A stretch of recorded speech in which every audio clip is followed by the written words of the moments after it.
Bonjour à tous et bienvenue à Catch Club. On se retrouve pour les résultats de SmackDown du 18 décembre 2020. Mais d'abord, je rappelle que ce week-end, dans la nuit de dimanche à lundi, nous avons WWE TLC. Donc comme d'habitude, rendez-vous dimanche soir à 20 h sur ma chaîne Twitch pour le live Kick-Off TLC. Puis rendez-vous quelques heures plus tard à 1 h du matin dans la nuit de dimanche à lundi, mais cette fois-ci sur YouTube pour le live réaction TLC. Je tiens également à préciser à tous ceux qui sont fans de Camelot que hier soir, vendredi soir, nous avons sorti une nouvelle vidéo sur la chaîne L'Univers d'Ajus, où Christophe Ajus et moi nous avons la chance d'interviewer Aurélien Porteau. Vous le connaissez également en tant que Gauvin dans la série Camelot.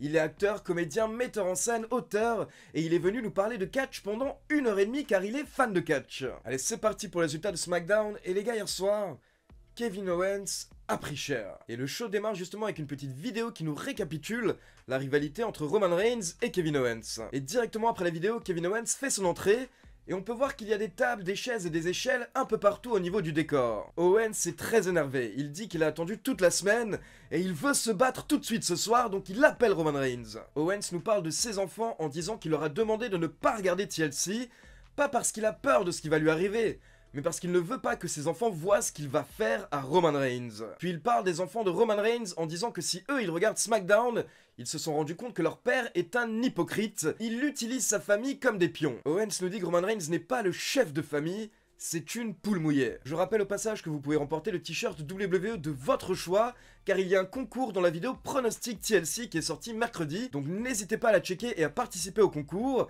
car derrière vous pourrez par exemple commander le tout nouveau t-shirt de Roman Reigns, Head of the Table. Et donc alors que Kevin Owens souhaitait que Roman Reigns vienne le confronter, à la place, on a Paul Heyman qui apparaît sur l'écran géant. Paul Heyman commence à nous faire un petit speech, mais Kevin Owens n'a pas le temps, donc il nous dit que si Roman Reigns ne vient pas à lui, il ira à Roman Reigns. Kevin Owens quitte le ring et il part en coulisses. Et juste après les pubs, on retrouve Kevin Owens en coulisses avec l'officiel Adam Pearce qui essaye de le calmer et de le convaincre de ne pas s'en prendre à Roman Reigns. Mais Kevin Owens est décidé, donc il n'écoute pas l'officiel et il va toquer violemment à la porte des vestiaires de Roman Reigns. Sauf que là, à la place, la musique de Roman Reigns démarre et Reigns et Paul Heyman font leur entrée. Et on peut voir Kevin Owens en coulisses qui voit la scène sur un écran. Roman Reigns monte sur le ring avec Paul Heyman pour faire un petit speech. Reigns dit qu'il ne veut pas faire de mal à Kevin Owens ou à sa famille, mais Kevin Owens court dans tous les coins en criant que Roman Reigns est un méchant, que c'est une mauvaise personne. Et Reigns nous dit qu'il n'est pas d'accord, il ne fait rien de mal, il fait simplement ce qu'il faut pour être le mec, la personne, le numéro 1. Et pour montrer qu'il est quelqu'un de bon, Roman Reigns laisse une dernière chance à Kevin Owens, comme il l'avait fait avec les membres de sa famille. Il demande simplement à Kevin Owens de le reconnaître en tant que chef tribal, en tant que big boss de SmackDown, et même en tant que chef de sa famille. Car je le rappelle, la semaine dernière, Roman Reigns avait précisé que c'est grâce à lui que la famille de Kevin Owens a un toit et a à manger. Roman Reigns continue en disant que si Kevin Owens n'accepte pas de le reconnaître en tant que chef tribal, alors il va mettre fin à Kevin Owens ce soir, et Owens ne pourra même pas participer à TLC. Donc il demande aux Canadiens de venir faire son entrée pour s'excuser. Kevin Owens fait son entrée et directement il se fait attaquer par derrière par Jey Uso. Owens a bien essayé de se défendre un petit peu, mais ils étaient à 2 contre 1 donc Kevin Owens ne pouvait rien faire. Reigns s'est notamment acharné sur Kevin Owens avec des coups d'avant-bras directement au visage. Des officiels sont intervenus pour les séparer mais Roman Reigns était inarrêtable. Ensuite, il a jeté Kevin Owens contre les barrières de sécurité. Puis Roman Reigns a récupéré son titre universel auprès de Paul Heyman, et il est retourné en coulisses. Et vous savez que j'aime bien quand il y a des fils rouges lors des shows, une histoire qui revient plusieurs fois. Et bien hier soir, le fil rouge du show sera Kevin Owens. Tout de suite après, on retrouve Roman Reigns avec Jey Uso en coulisses.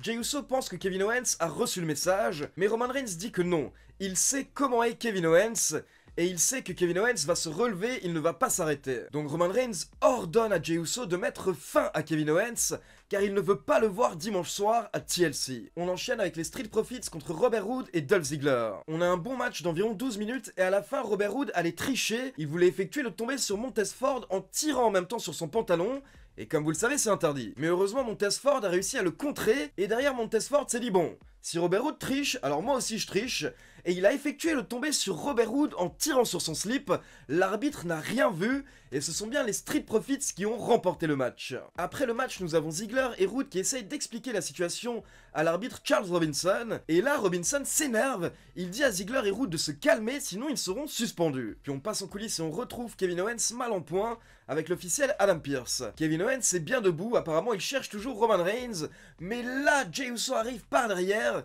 et il porte des coups de chaise à Kevin Owens. Jey Uso qui met quelques coups de chaise à Kevin Owens en mode maintenant reste au sol, mais dès que Jey Uso s'en va, on peut voir Kevin Owens qui essaye de se relever. Ensuite, rapidement en coulisses, nous avons droit à une petite interview de Bianca Belair par rapport à Bayley. Bianca Belair nous explique que Bayley n'est pas un exemple.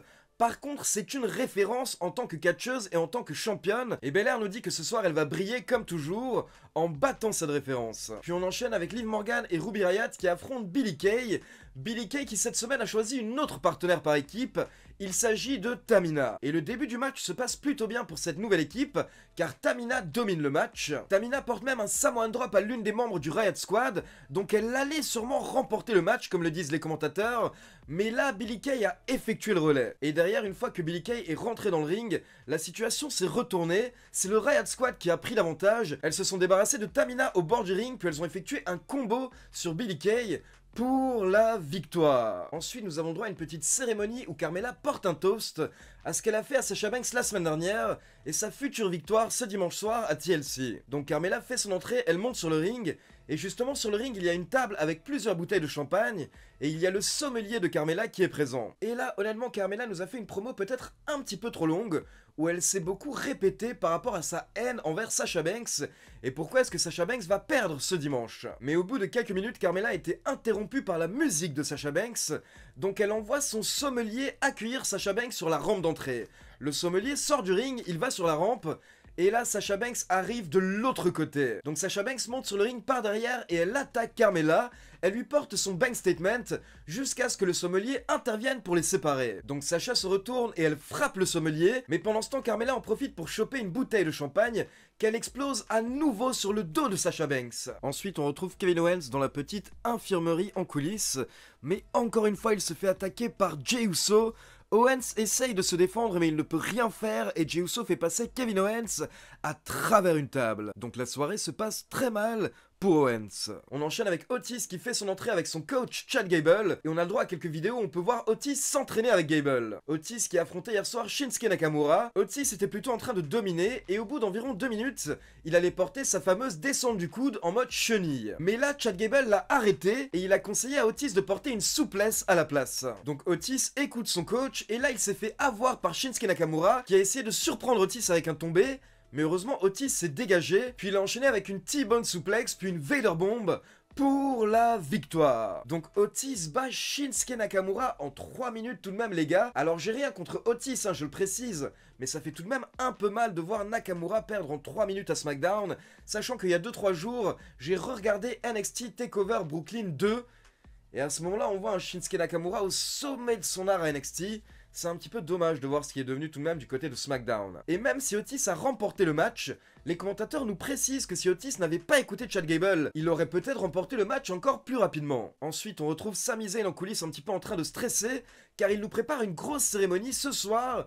Nous aurons le droit aux Sami Awards. Donc bien entendu, c'est une version des Slammy Awards, mais qui est faite par Sami Zayn. Mais avant, on retrouve Chad Gable et Otis en coulisses. Gable demande à Otis pourquoi est-ce qu'il n'a pas fait sa descente du coup de chenille. Et Otis dit qu'il a écouté son coach parce qu'il pensait que c'était un test. Et Chad Gable répond que oui, c'était un test. En fait, Otis doit faire ce que Chad Gable pense, mais pas ce que Chad Gable dit. Donc encore une fois, semaine après semaine, on a Chad Gable qui raconte un petit peu n'importe quoi en tant que coach. On va voir à quoi ça va mener. Et donc derrière, on enchaîne avec les Sami Awards. Sami qui s'était mis sur son 31 pour la cérémonie. Et en fait, comme vous pouvez l'imaginer, Sami Zayn a présenté plusieurs prix, plusieurs Sami Awards. Et à chaque fois, c'était Sami Zayn qui gagnait. Sami Zayn a remporté le Sami Awards du retour de l'année, du match de l'année, puis il passe ensuite à la superstar de l'année.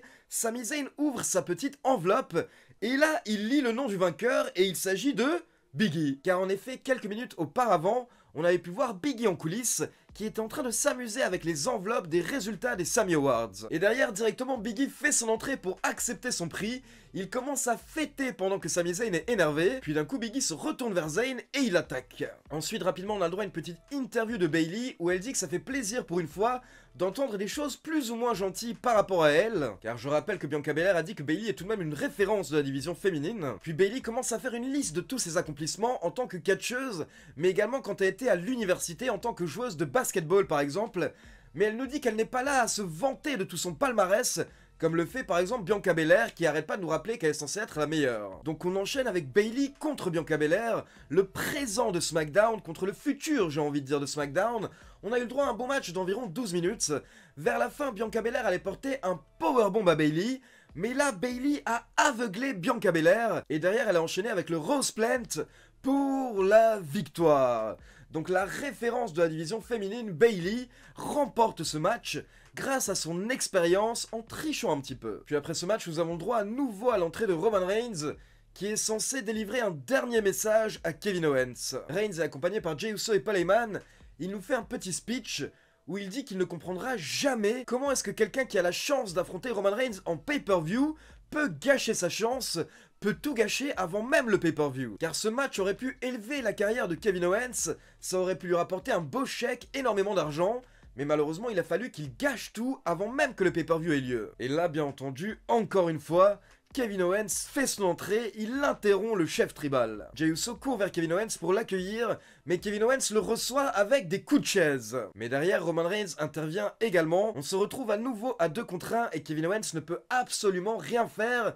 Et là, c'est parti. Roman Reigns porte un spear, puis il porte des coups de chaise à Kevin Owens. Puis on peut voir Jey Uso qui prépare des tables dans le ring, et il fait passer Kevin Owens à travers la table. Puis quelques instants plus tard, Roman Reigns fait également passer Kevin Owens à travers une table avec un Samoan Drop. Jey Uso continue d'amener des armes dans le ring, des chaises et des échelles, et Roman Reigns s'acharne sur Kevin Owens. À la fin, Kevin Owens se retrouve même enseveli sous les échelles et les tables. Donc les deux cousins se sont vraiment acharnés sur Kevin Owens à la fin de SmackDown, puis ils sont retournés en coulisses tranquillement, et Kayla Braxton attendait Roman Reigns pour une mini-interview à la fin du show.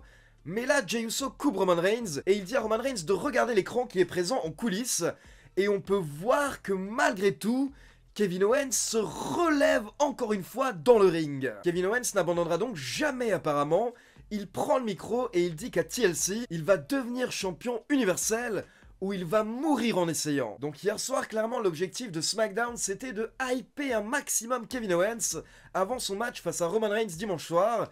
Et honnêtement, je pense qu'on n'a jamais vu un Kevin Owens aussi fort depuis qu'il est passé dans le roster principal. Donc voilà, c'est tout pour les résultats de SmackDown. Maintenant, comme d'habitude, c'est à vous. N'hésitez pas à me laisser vos avis dans les commentaires. Est-ce que selon vous, Kevin Owens va remporter le titre universel ce dimanche? Bien entendu, si vous souhaitez connaître mes pronos, n'hésitez pas à checker la vidéo pronostic TLC qui est sortie mercredi dernier et où il y a un concours dans la vidéo pour gagner un t-shirt officiel WWE. Et comme d'habitude, n'oubliez pas de liker la vidéo, de vous abonner à la chaîne et de cliquer sur la petite cloche pour être informé de la sortie des prochaines vidéos. Ciao tout le monde!